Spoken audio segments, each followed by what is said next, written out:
Mr. Tom Lyons, How are you? how are you? Good, how are you? Good, welcome. Thank you, thank you.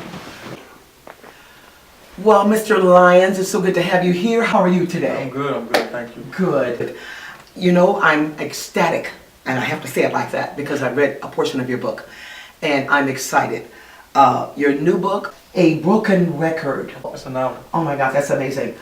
I love it. Tom, tell me, just so that people will understand where we're going with this. It took you 2.5 years and 30 months to write this, is that correct? 2.5 years. You're talking 30 months here. 30 months. And you wrote it by hand? By hand. Tell me how you did that. I had a ring binder, and I went around town in 7 different locations, and I just wrote by hand. It was almost a therapy for me. As I went, it kind of poured out of me. So, yeah. So you're telling me you had a pad and pen and you were writing this out, right? Yeah. Yeah, a lot. That meant it flowed from inside. Yes. Oh my God. Tell me what provoked you to write this book. Well, life.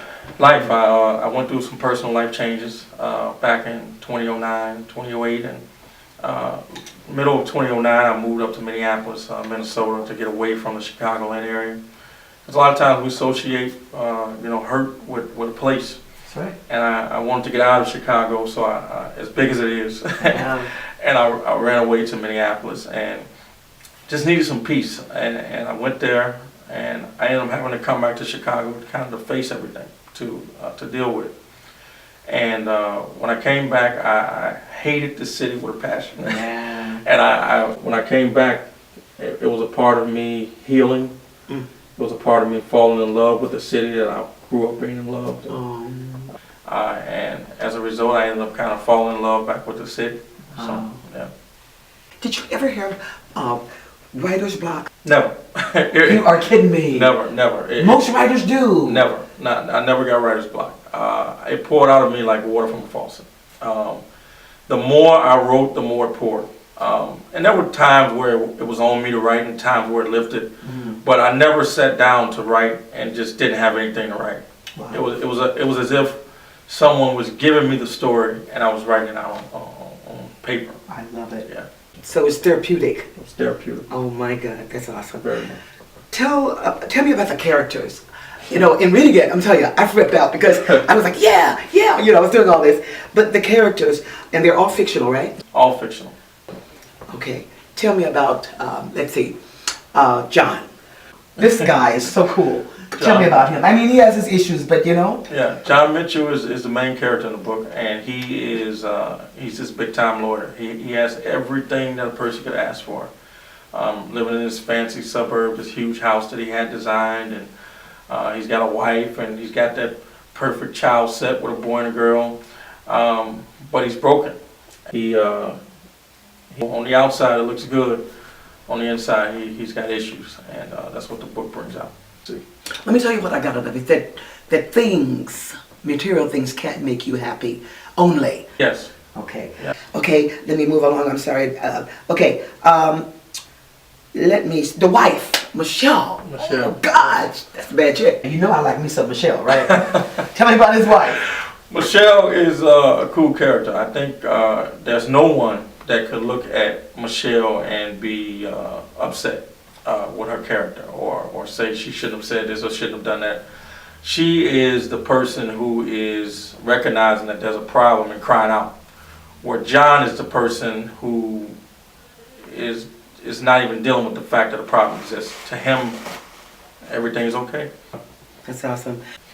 Now your back page says, he became who he despised. And of course that was his dad. Yes. Talk a little bit about that. Well, as the reader reads, they're going to find out his struggle and his relationship with his father is broken. And in the middle of all of that, he became his father in a different way. And so, yeah. Okay, what concept do you want the reader to walk away with this novel? Peace and healing.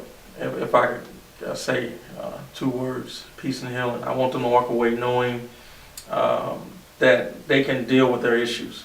There are 2 types of people. There are people who have issues that know they exist and refuse to get help, and there are people who they don't know the issue exists, and if they knew it, they would get help. Yeah. And sometimes it takes things to wake them up, to recognize that the issue exists. And I want readers to walk away, if they're whatever position they might be in, as adults, as teenagers, whatever they are, realizing that it's okay to get help. So, yeah. Okay, the 7 locations, that's fascinating to me. Let's do that. And downtown Chicago.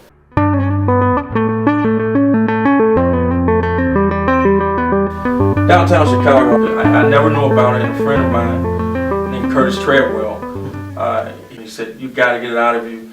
And he took me to this place. He said, "I sit here and I go through my mind about anything in life, and I'll always come out with an answer." And so I sat there and wrote at the fountain. Okay. Evergreen Park.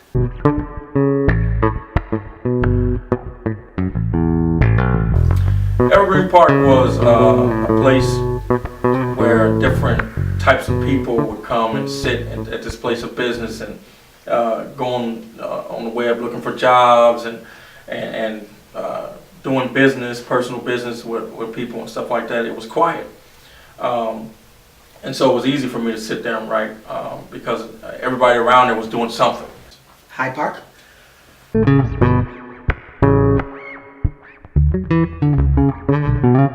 Hyde Park wasn't the same. I think when I got out of that area too, Hyde Park is its own little city within Chicago. Yes, so it is. anybody that's from Chicago, Right. you know, people from Hyde Park are different. Mhm. It's like they might as well be from another state and city. True. Because they have their own type of style and flavor to them, Yeah. which I love. And so Hyde Park was one of those places where I just sat and could get, just from the area, get a different vibe from that place that pulls something out of me. Dan Ryan Woods.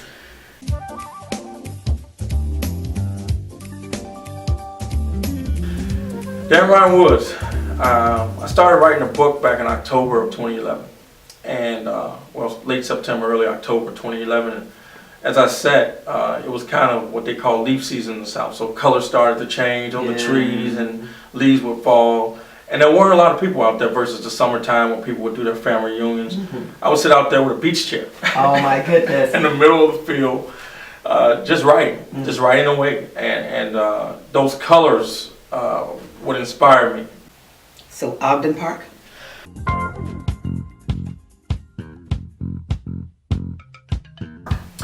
Ogden, convenient. That's what I would call Ogden. When I first moved back to Chicago in 2011, after being in Minneapolis for a year and a half, just dealing with the fact that I had to come back and deal with some personal life issues that I had ran away from.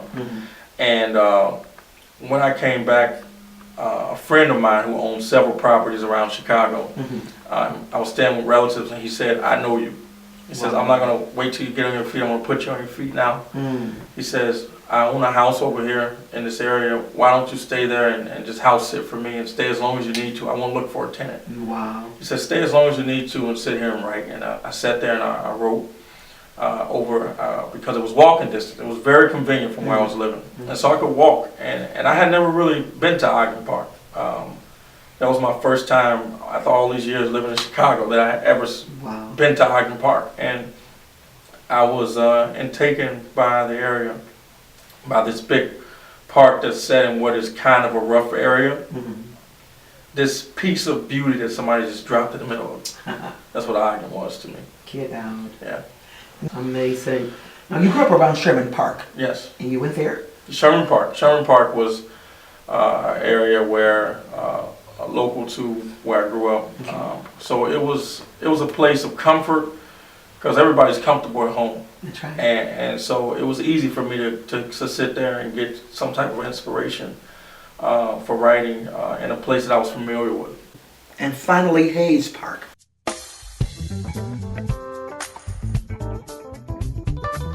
Hayes was a place where I could sit at the lakeside. and just look out over Lake Michigan and the waters, sit down by the rocks, and I would take notes and write out on the laptop there, and just with notes, and then write on my hand into the notebook. Hayes, kind of like Ogden, I had been to Hayes, but I had never really sucked in the beauty of it, because I think we get spoiled. Yeah. You know, when we live in a place, to us it's just Hayes Park. Right, right. And I think having a hatred for Chicago at the time, trying to fall back in love with it. That's it. Hayes was, it was perfect. It was 7. It was, Okay. it was that at the end where I just love Chicago. You surrendered and fell back in love, huh? I fell back in love. Oh, you know, my I fell God. back in love. Yeah. Awesome. Yeah.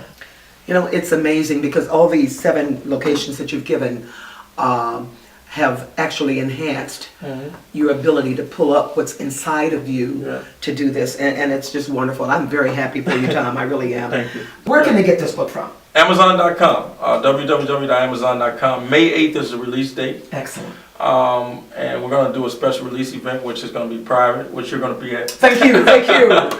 And we're going to do that the same day of the release. And Amazon.com, and then on the publisher's website, AOinnovativepublishing.com, www.AOinnovativepublishing.com. And I hope that people go out and get it and get something good out of it. Well, I promise you, they will love it. And I love it. And I'm just looking forward to it. Lots of blessings to you, Tom. Thank you. Thank you so much. Okay.